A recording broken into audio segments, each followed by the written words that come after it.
Today I am joined by Elsie Koh. Elsie is an interventional radiologist and founder of Lead Physician. She's quite accomplished, so we're going to let her tell her story and background as we go along in this interview. So Elsie, thank you for being here today, and it's a pleasure to talk with you again.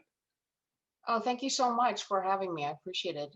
Thank you for interviewing me. I've had some people ask me, can you interview yourself and put yourself Yeah, on your own website and group and Facebook? yep. So thank you.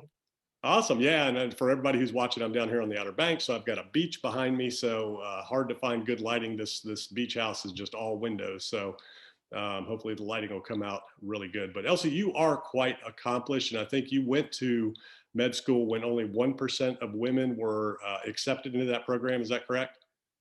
Not so much accepted, but 1% of women just were, that was the prevalence of women in interventional radiology at the time. So that Yeah. was way back when. Yeah. Older Yeah. than you Awesome. think. Well, tell us your story a little bit, and you know how you came up, and ended up where you are today, and got into the lead physician venture.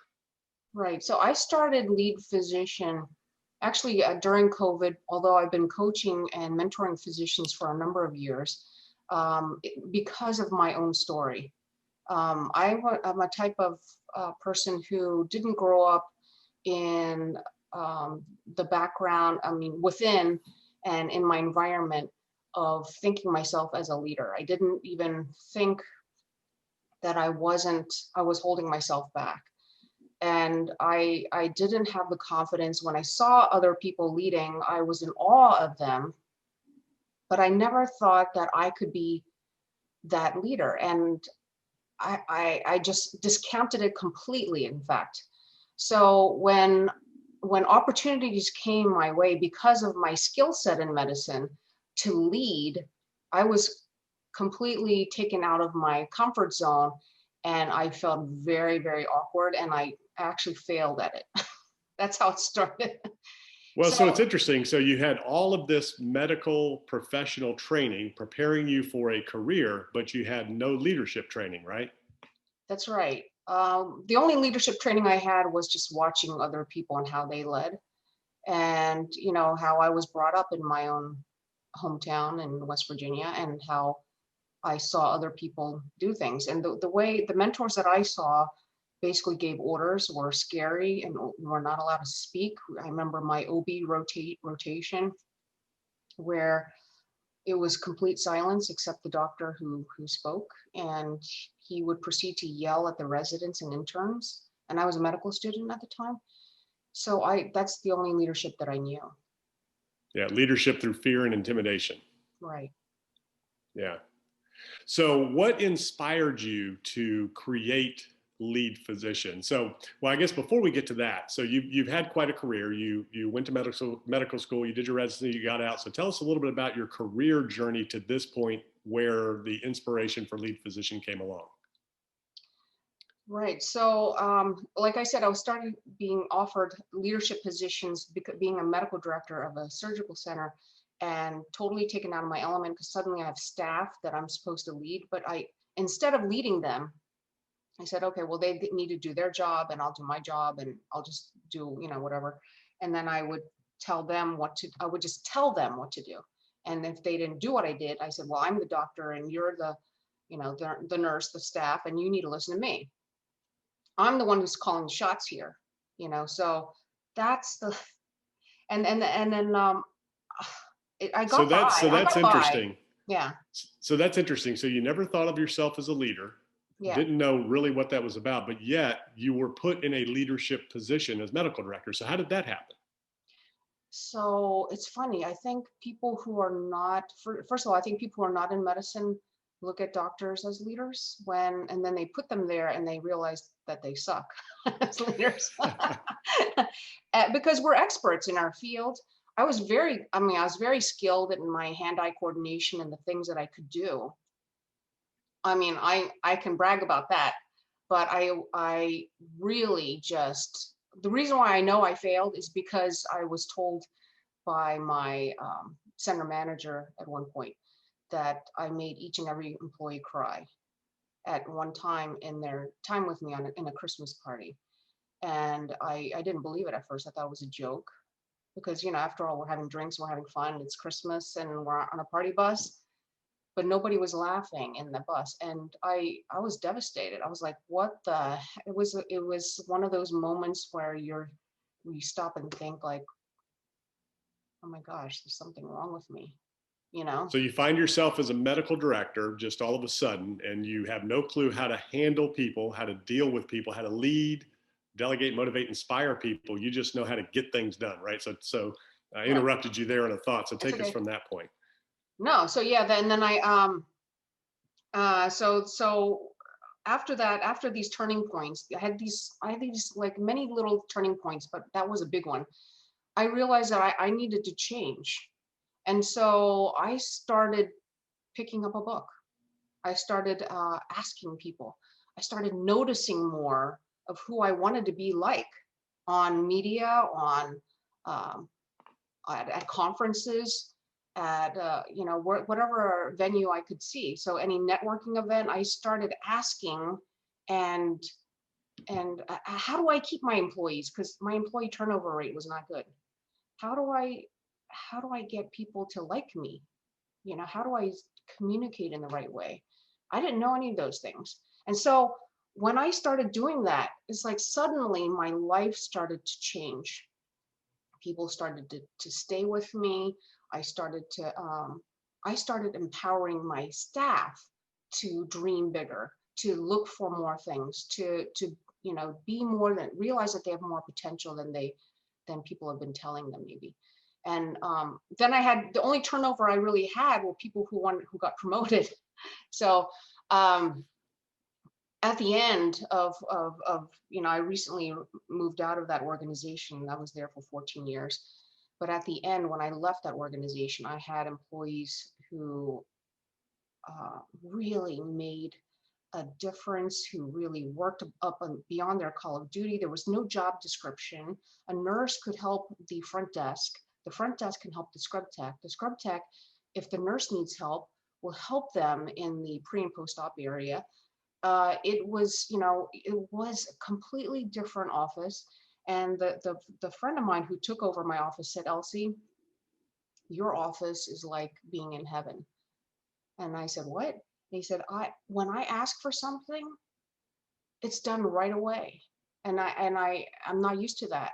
Like, this is what you created. So and then the more I moved up the rank in leadership in that organization, because I was starting to be recognized and I started believing myself, right? That's huge. It's not only believing yourself, but developing these skills. I was able to mentor and champion other physicians. And I noticed I would vet other physicians and I would interview them for jobs. And I would ask them, when I interviewed them, I could tell that there was a problem with their self-image. And the reason why some physicians fail and some physicians do great is not because of what they're doing and not their skill set per se, right? It's how they do those certain things. How do they interact? There's these very intangible skills that are leadership skills. Yeah, that's awesome. And I bet when you exited the organization, there were tears again, but maybe for other reasons. Yeah. I had tears. I'm sure you made a few other people cry as well, but not the same way you did the first time. No, thank you, Greg. Appreciate Yeah, yeah, that's awesome. So you mentioned an interesting word and concept. So you said belief and skill set. So what needs to come first for anybody? Is it the belief or is it the skills? I think the belief has to come first. Absolutely. Yeah, I think when people view empowerment differently, I realize there was this long Facebook chat conversation going on in one of the Facebook groups that I belong to about what empowerment is. And we can all perceive empowerment differently based on the way we've been brought up and the way our cultural background, our genetics, whatever, our experiences. But to me, empowerment, because of my own path, and I think shared by many other physicians, is aligning your personality. And I think Oprah Hurt said this once, aligning your personality to who you are as a soul. is aligning, understanding that your soul has an infinite potential beyond what anyone ever probably told you or that you even realized, and that you need to align your personality to your infinite capabilities. And how do you do that? Uh, it's it's a lot. There's skills that you can. There are actually tools to do that, and I learned that from my big mentors out there, and passed down from generations to generations to Napoleon Hill.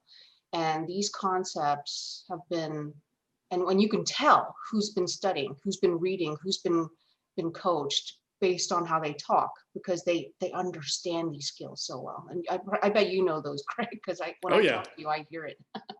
Yeah, well, so there are natural born leaders as what, that are just like, I was a natural born leader. So everything I ever did, I was the captain of the team. I was always chosen as the captain or the leader or whatever, pretty much anywhere I was. And I never questioned it, or it's just the way it was, and if there was something that needed to be done, I was the first one to volunteer. I would lead the charge, whatever it is. And then as I, grew up, I realized that, a lot of that came from my dad. He was a leader. He was in the military and he was an officer and, led men. So I grew up with that example, and I just became a natural leader in that regard. But I was trained by him without even knowing it, just the skill set of just life of being trained as a leader. We make things happen, we get things done, you just do it, you just lead, you just go. You don't ask how are we gonna, you just go and you lead the team. Hey, we're gonna go do this. And but to refine that skill set and to get results out of others, which is what leadership is. Leadership is the inspiration, is inspiring results out of others. It's accomplishing things through others, not as a manager, but as a leader. So it's a very helping them to different. see things in themselves that they didn't see before. Right. To help them realize, and this is where I wish somebody helped me, and I wish I were a natural born leader like you, because I wasn't.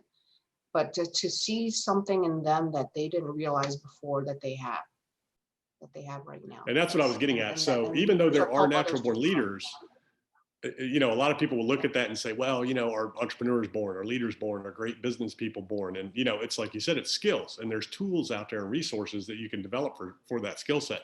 And I bet you Napoleon Hill's a great one, Think and Grow Rich, obviously. But one of the other books out there, and I'm sure you've read it, is, one of the best books ever is How to Win Friends and Influence People, Dale Carnegie. Right. Yeah. That's So communication. Carnegie's nephew, I think. Yeah. Yeah. So communication is huge. And, some of the greatest leaders of our time have been some of the greatest communicators of our time. Right. So Bob Proctor actually is one of my mentors. I believe he's 87 years old now, and he functions like somebody 20 years younger. I mean, you can't even keep up with him in the hallway, and he's already planning his 100th birthday party, which is amazing.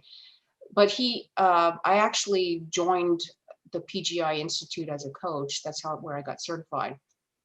And what he's learned from Earl Nightingale, and Earl Nightingale was mentored by Napoleon Hill, and Napoleon Hill was mentored by Andrew Carnegie.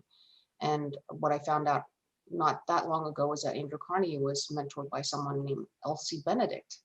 So these success concepts are not my own. When I teach them, they are concepts that have been brought down generation to generation.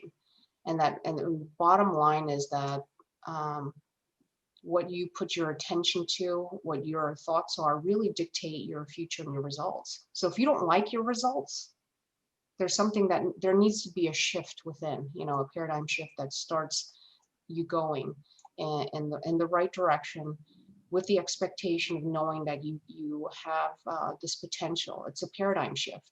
He actually has a program called the Paradigm Shift that starts, I think there's another one that starts in March. Usually it's in person. It is a phenomenal event. I think it's like a 3-day event, and you could watch it from your own home in a camera, but when you go there in person, it's life-changing. So if you're even interested in these concepts, I highly recommend you attend that. I could send anyone the link if you're interested. Yeah, great. So your journey, from the time you were put in that position, you had that in your face moment where you realized what kind of a leader or lack thereof that you were and how your people felt about you. you transformed yourself, flip that all around to where you were probably the most beloved leader that they had ever had the opportunity to be with and work for and to work with, to the exit to today of lead physician. So tell us a little bit about the inspiration of lead physician, what that's all about in that transition. So lead physician basically is it's not for everybody, but it's for people who realize that they need some change because they don't like their results. They feel stuck. They wish somebody could tell them how to change their results. They're not confident in stretching themselves beyond where they have been. They can't imagine doing more than they are. They kind of feel stuck. So those are the people who I think I work best with because I really understand what it's like to be there. And when you want to grow your leadership potential, it starts from within, and we're going to work on that. But we do work on logistical skills too, on how to communicate, how to negotiate, what are the things to do, what are the skill sets, how do you lead with values, what are your core values, and how do you do process improvement? Those are really important too. But we start within, and it is a 4-month course. And I've developed these videos that really come from some of my big mentors, Mary Morrissey also, and Bob Proctor. And I put it into videos that are in physician language, so they would understand it more, and real with stories to go with it. And I developed, I think, 25 videos that they can watch along with the live courses with expert physicians and people like you, Greg, who really inspire and give insight into something that they might not have seen before.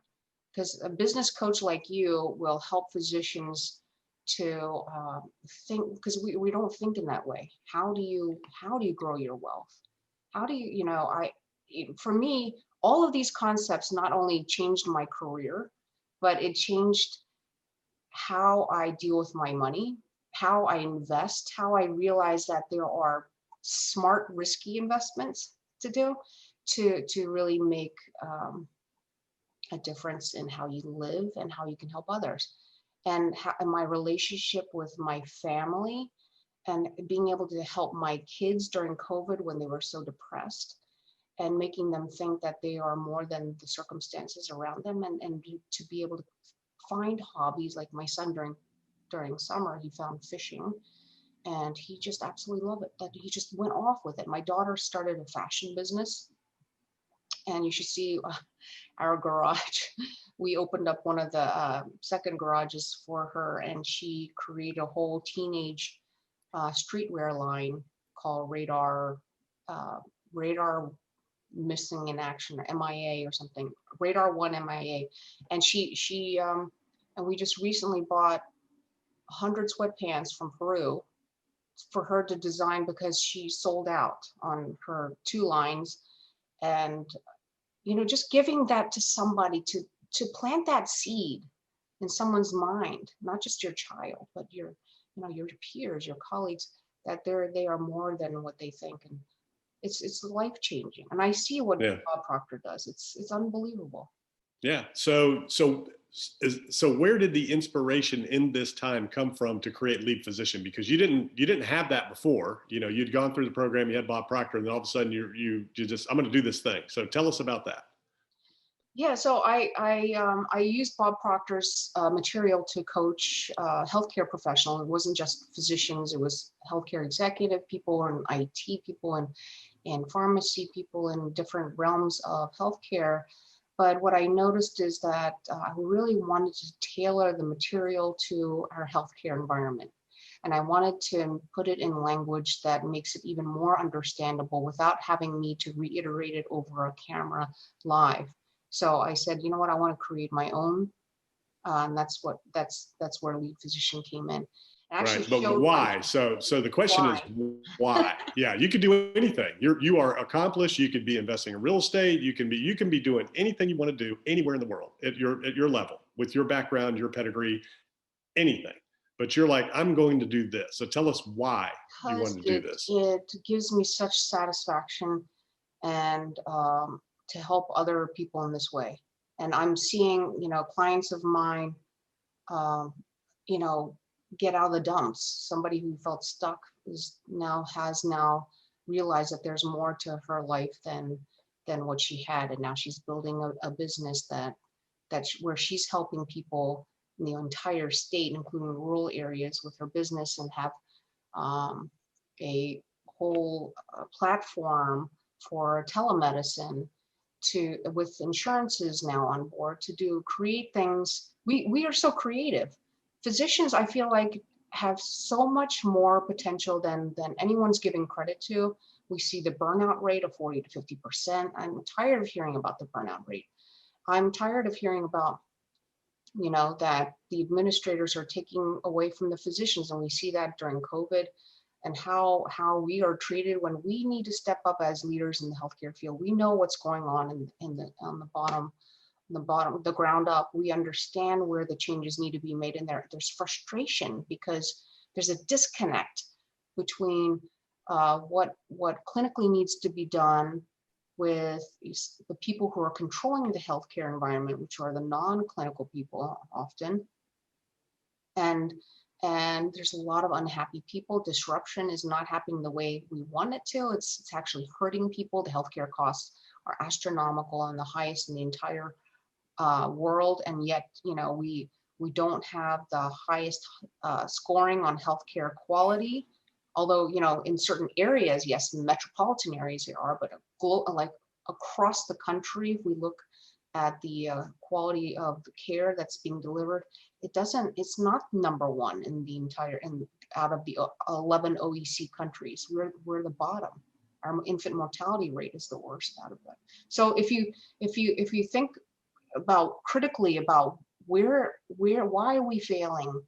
And I think one of the main problems is that physicians need to be equipped with leadership skills where they not only believe that they can do it, but they know how to lead people, how to engage, how to communicate and influence people so that we can have change in a way that really matters that helps the workforce, like ourselves, and the nurses and the ancillary staff, so that the workforce is better, we're treating patients better, and we're saving money better, and so everybody wins. So I think we need to empower. Some people don't like that word, but we really need to equip our physicians. Well, no, empower is a great word, because for medical professionals, for people that are watching this, like you said, physicians, doctors, medical professionals are, number one, they're smart, right? You've got to get through the program. They are creative thinking, because you're problem solvers, you're diagnosticians, you're problem solvers. It's a creative process. And a lot of times what people don't understand is themselves first. And as a creative, you are different, you think different, you act different, you process, you engage with people differently. So understanding that, they're entrepreneurial. Medicine, healthcare, it's entrepreneurial in terms of what you're doing. And it's a skill set that you're trained for throughout your academic career and your professional career. And these other things are skill sets that can be developed as well. They're just not taught. And it's a lot of professions. They don't teach leadership, time management, and you don't manage time, you manage activity. Time management is a fallacy. It's actually an activity management system is what you really need, a task management system, not a time management system. So they don't teach leadership, delegation, motivation. They don't teach business, entrepreneurship, and wealth generation, wealth creation, wealth generation, how to grow your wealth. So these are all skill sets that can be learned. And that's what I find when I work with physicians in terms of helping them grow their wealth, grow their businesses, get into other entrepreneurial pursuits, is that they're very smart, very creative, very entrepreneurial. They just don't know how to bring a lot of these things out of themselves. But you know what, for anybody listening, and for what, Elise is going to explain in just a minute about how the program works, is it's a learned thing. Just like you learned in school what you're doing now, you can learn these things as well to do them in the future, right? Right. We definitely don't learn business skills. And that's why when we come out and people look at us and they assume we know what margins mean, and we don't know what EBITDA means. We don't. And we should know those basic things so that we do step up and say, hey, I do want to be involved in that. I do want to, instead of shy away, because then suddenly we're not the experts in that field and we don't want people to know that we don't know. So one of the Right. And things you I'm need, also, yeah, one of the things I'm yeah, go also ahead. We had a little interested delay in there. is helping to reshape medical schools, medical students' education, as well as residents, before they go into the workforce. Before, like if they're equipped earlier on, it's going to make a huge impact, I think, in our healthcare. So that's, I'm currently working with a couple of people who are interested in doing that. And one of them has gone to the AMA and asked them and say, we need to start putting some leadership and business skills as a requirement in the medical training. So I'm very interested in that too. Yeah, that's awesome. So we are just about at the end of our time here, and this has been a fantastic conversation, and it's just been such a pleasure to get to know you and follow what you're doing. So where can people find you? I know this will be on your channel. I'm going to put this on my YouTube channel as well. So for my listeners and viewers, where can they? Right. So first of all, if you're a physician, join the Facebook group called Lead Physician, because there's a lot of video content. There's a lot of announcements. There's a lot of the live videos that we do are posted on there for you to see. The other place is that you can go to leadphysician.org, which is our website, to learn more about the course if you're interested in doing that. And you can also email me at info@drelsiekoh.com, and I'd be happy to have a talk with you about what you're looking for and see if it's fit. We also work with organizations and individuals, and we have a number of physician experts as well as Greg here to help you with your journey. So thank you so much, Greg. And to also let everyone know that you, Greg, I'm so grateful to have you as part of the team. Although not a physician, and almost everyone else is a physician on my team, but I just thought it was because of your background and what you've done and grown biggest businesses, and just changing our whole mindset about that and having trust in the way we use our money, because there's been a lot of mistrust, distrust, and just in the whole system and how people treat us because we have money and people want to use our money. I think that's like been the what do you call it, social stigma of what physicians have been going through. So there's a lot of Yeah, which can be an asset, which can be, also a liability and make you a target. So one last thing before we leave, and thinking about your journey from start to where you are now, and for people watching and listening to this, what is one or two things that you can look back on that made the most difference in your life and your career from where you came from to where you are now? the two things that I think are really impactful, I would say, is number one is just understanding that I have infinite potential. We all, as spiritual beings having human experience, have infinite potential in what we can do. And just being able to stretch our thoughts, our minds, using our creative minds, imagination, to first think about it in our minds before it becomes a physical reality. Everything was created twice.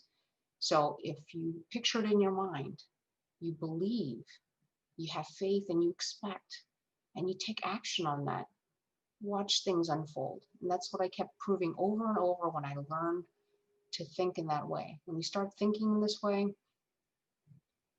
some people say magic happens, but really it's just you creating the opportunities that you actually are already aligned with.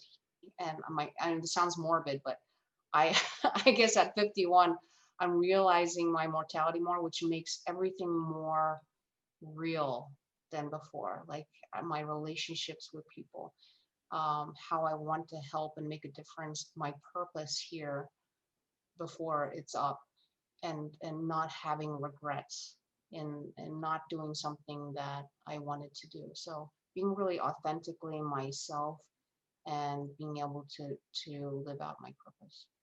Yeah, that's awesome. Well, Elsie, thank you for taking a few minutes out today and telling people about you and what you're doing. And it's just, like I said, it's been wonderful getting to know you, and I'm looking forward to a long and prosperous future together. Thank you so much, I appreciate it. Same here.